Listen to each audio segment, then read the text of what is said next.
হনুমান কর্তৃক সপ্তকাণ্ড রামায়ণের মর্মজ্ঞাপন। সাতকাণ্ড রামায়ণ হনুমান কয়, সম্পাতি পক্ষীর পাখা হইল উদয়।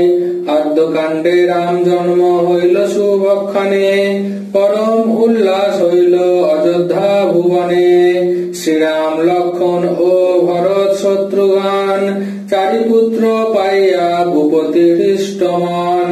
বিশ্বামিত্র আইলেন অযোধ্যা নগরে, মিথিলায় বিবাহ দিলেন শ্রীরামেরে।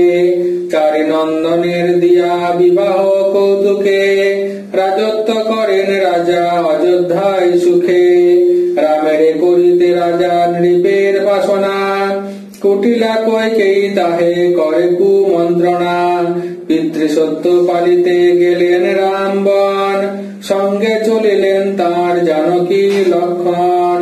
আদ্যকাণ্ডে রাম জন্ম বিবাহ সীতার, অযোধ্যায় বনবাস ত্যাজি রাজ্যভার।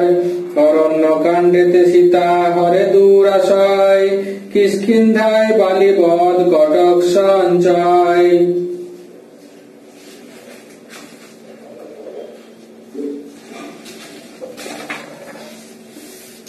সুন্দরাকাণ্ডেতে সেতু বন্ধ চমৎকার, লঙ্কা কাণ্ডে রাবণের সবংশে সংহার।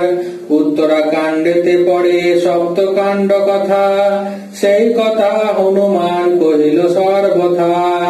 কথা সাত কাণ্ডের কহিল হনুমান, সম্পাতি পক্ষীর পাখা হইল প্রমাণ।